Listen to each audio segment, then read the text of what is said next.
నా కొడుకు మోహన్ 18వ బర్త్డే సందర్భంగా బల్లారికి దగ్గరగా ఉన్నటువంటి సంగనకల్లులో కృష్ణ సన్నిధి వృద్ధాశ్రమం నిర్వహించిన రత్న సుయజ్ఞ మేడం జోసెఫ్ సార్ వారికి శాల్వాతో సన్మానించి అక్కడ ఉన్నటువంటి వృద్ధులకు ముసలి వాళ్లకు అవ్వాతాతలకు ఉదయం మధ్యాహ్నం రాత్రి 3 పూటలకు అన్నదానం చేసి రావడం జరిగింది.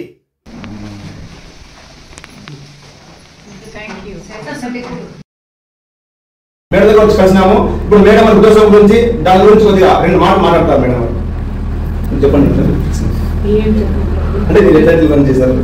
చేసే సేవ చేసే 98 నుంచి చేస్తున్నాం. 98 అక్టోబర్ నుంచి మేము ఇది వృద్ధాశ్రమం చేస్తున్నాము. మొదటి చిన్నగా ఉండింది బళ్ళారిలో, అది సంగనకల్లో నాది 3.5 ఎకరాల జాగా ఉండింది.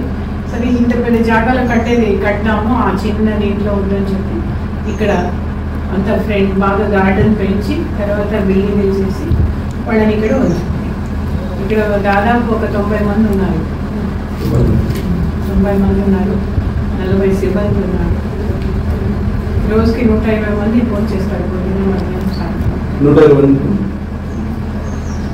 30 మంది బెడ్ రిడర్ ఉన్నారు, కంప్లీట్ బెడ్ రిడర్. వాళ్ళకి డైపర్లు చేయించాలా, స్నానాలు చేయించాలా, అన్నీ చేయించాలా. అట్లాంటి వాళ్ళు ఒక 30 మంది ఉన్నారు. మిగతా వాళ్ళు వాటి పనులు చేసుకొని ఆరాంగా ఉంటారు. కొంతమందికి ఎవరు లేరు, కొంతమందికి ఉన్నారు, కొంతమందికి అమెరికాలో ఉన్నారు. ఎవరెవరు పరిస్థితి వల్ల ఇక్కడికి వచ్చారు వాళ్ళు. కానీ మేము దాన్ని అడగం. మీరు ఇక్కడ వచ్చారా, సంతోషంగా ఉన్నాయి. వాళ్ళు ఇక్కడ నమ్మకం వాళ్ళే ఒక రకంగా ఆలోచన చేసుకొని ఇక్కడ ఉంటే మేలని. నలుగురు ఉంటారు పెద్ద మనుషులు, వాళ్ళు మాట్లాడుకోవచ్చు. ఇంట్లో అయితే ఎవరు ఉండదు, కంపెనీ ఉండదు.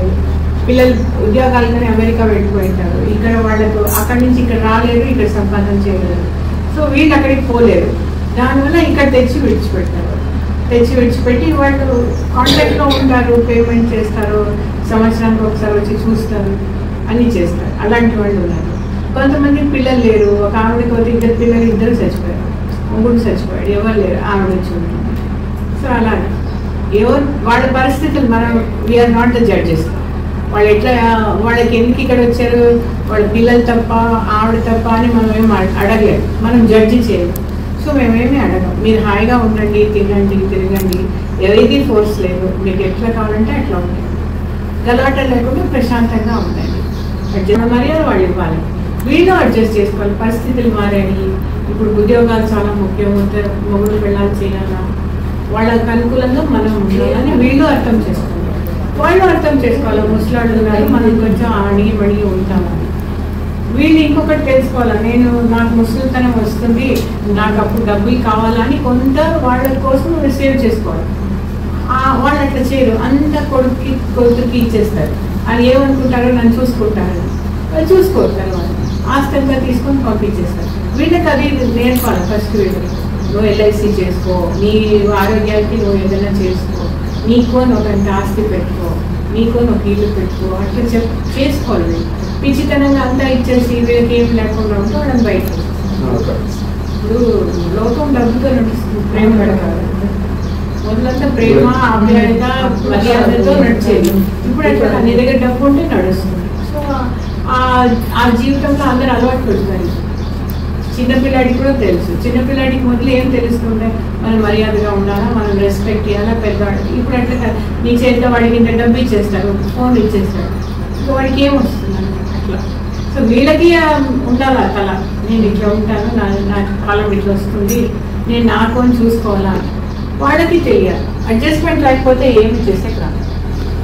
అదే దీనికి ఇక్కడికి వచ్చి నేను ప్రశాంతంగా ఉండండి, ఏ వీటి లేకుండా. బళ్ళారిలో శ్రీకృష్ణ సన్నిధిని పెట్టి మేడం గీతానరసింహ MD గారు మేడం గారు ఆమె ఎందుకు చెప్తుందంటే, ప్రతి ఒక్క ముసలి ఏం చేస్తున్నారంటే, కొడుకు బాగుండు కూతురు బాగుండు చెప్పేసి ఉండే ఆస్తిని అంతా కూడా మొత్తం నాకు ఏది ఉన్నారు పిల్లలు చెప్పేసి ఆస్తి చూపిస్తాను. ఎప్పుడైతే ముసలివాళ్ళతో ఆస్తి ఉంటుందో, అంతస్తు ఉంటుందో, అప్పటి వరకు మాత్రం పిల్లలు చూస్తున్నారు. ఒక ఎగ్జాంపుల్ అనమాట. అది ఒకసారి ఏమైందంటే, వాళ్ళ ఆచారం ప్రకారము పెంట ఉంటుంది కదా, ఆవు పేడ, వాటిని తీసుకొని ఎండబెట్టి అమ్మేవాళ్ళు అనమాట ఒక యజమాని ద్వారా. అలా అమ్ముతూ ఉన్నారు. ఒకరోజు ఏమైందంటే, యజమాని అలా తీసుకెళ్లి అమ్మేశారు. కానీ డబ్బులు మాత్రం సరిగ్గా ఇవ్వలేదు అనమాట. ఇవ్వాల్సిన డబ్బులు ఇవ్వలేదు, చాలా తక్కువ ఇచ్చినారు. వాళ్ళ ఫ్యామిలీ బతకాలి కాబట్టి వీళ్ళు ఆ సింధుతాయి అనే ఆమె వెళ్ళి క్వశ్చన్ చేసింది, ఎందుకు మాకు ఇంత తక్కువ వేశారు అని చెప్పేసి. ఆమె ధైర్యంగా నిలబడడంతో మిగిలిన వాళ్ళందరూ కూడా ఈమెకు సపోర్ట్గా వచ్చారనమాట. సపోర్ట్ వచ్చి నిలబడి ఎందుకు ఇలా చేశారని చెప్పేసి అడిగితే వాళ్ళు మళ్ళీ డబ్బులు రిటర్న్ చేసేస్తారనమాట. డబ్బులు ఇచ్చేస్తారు, వాళ్ళు సక్సెస్ అయిపోయిందని అనుకుంటారనమాట. ఆ యజమాని ఏం చేస్తాడంటే ఎలాగైనా సరే పగ తీర్చుకోవాలని చెప్పేసి వాళ్ళ దగ్గరికి వెళ్తాడు. ఎవరు ఈ సింధుతాయి ఉంది కదా వాళ్ళ భర్త దగ్గరకు. వీళ్ళకి ఏదైందంటే ఈమె సింధుతాయి 10 సంవత్సరాలు ఉన్నప్పుడే ఒక 30 ఏళ్ల వ్యక్తితో పెళ్లి చేసేస్తారన్నమాట. అంటే చిన్న వయసులోనే పెళ్లి చేసేస్తారు. అలా పెళ్లి చేసేసరికి ఇంకా వెళ్ళి వాళ్ళ భర్తకు చెప్తామన్నమాట. యజమాని వెళ్ళి చెప్తాడు, ఇక్కడ చెప్తున్నావు కదా, ఇప్పుడు మీ భార్య ఉంది కదా 9 నెలల గర్భవతి కదా, ఆ తండ్రి నువ్వు అనుకుంటున్నావేమో, కాదు నేను అని చెప్పేసి అలా పుకార్లు సృష్టిస్తారన్నమాట.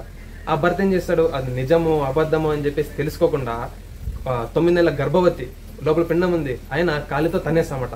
ఇంట్లోంచి తన్నేస్తాడు. తన్నేస్తే ఇంకా ఆమెకి ఏం చేయాలో అర్థం కాదు. పశువులు ఉంటాయి కదా మామూలుగా కట్టేస్తారు కదా, అక్కడికి వెళ్ళి పడుతున్నమాట. అక్కడే ఉంటాయి పశువుల దొడ్లో. అలా పశువుల దొడ్లో ఉండేసరికి ఆవులు అన్నీ కట్టేసింటారు కదా, తాటన్నీ ఉప్పేస్తామట. ఎందుకు ఆవులన్నీ వచ్చి ఈమెను తొక్కేసి చంపేశాయి అని చెప్పేసి ఒక స్టోరీ క్రియేట్ చేద్దాం అనుకుంటాడు. కానీ ఏమవుతుంది, ఆ అల్లారి ముద్దుగా పెంచింది కాబట్టి ఒక ఆవు వచ్చి ఈమెను కాపాడుతూ వస్తుంది అనమాట. ఏవైనా ఆవులు తోడుగా ఈమెను తొక్కడానికి వస్తూ ఉంటే వాడిని బయటికి నెట్టేస్తూ ఉంటుంది అనమాట. అలా హెల్ప్ చేసింది. అక్కడే 9 నెలల గర్భవతి కాబట్టి అప్పుడే ఒక పాప పుడుతుంది అనమాట. పాప పుడుతుంది. ఆ పాప బొడ్డు తాడుంటుంది కదా, అంటే పేగు, దాన్ని కూడా తెంచుకోలేదు. ఇంకా ఏం చేయాలో అర్థం కాదు. ఇంకా నైట్ శ్మశానానికి వెళ్ళిపోయి ఏం చేస్తుందంటే పాపను ఒక చోట పెట్టి ఒక రాయి ఉంటుంది, పదునైన రాయి తీసుకొని ఆ పేగు మీద 19 సార్లు కొట్టుకుంటుంది అనమాట. కొట్టి ఆ పేగును తెంచుకుంటుంది. ఆ పేగును తెంచేసుకొని పాప చూసి ఏడుస్తూ ఉంటుంది ఆకలి కోసం. సో ఏం చేయాలో అర్థం కాదు. అక్కడ ఫుడ్ లేదు, అంటే ఆహారం లేదు, ఏం లేదు. ఈమెకి ఏం చేయాలో అర్థం కాదు.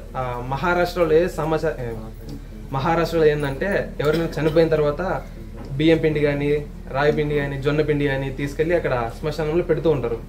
అలా పెట్టిండే ఆ ముద్దను రొట్టెలాగా చేస్తుంది. రొట్టెలాగా చేస్తుందన్నమాట. రొట్టెలాగా చేసి సమాధి అంటే శవాలని కాలుస్తారు కదా, ఆ కాల్చిన శవాల మంట మీదే కాలుస్తుంది అనమాట.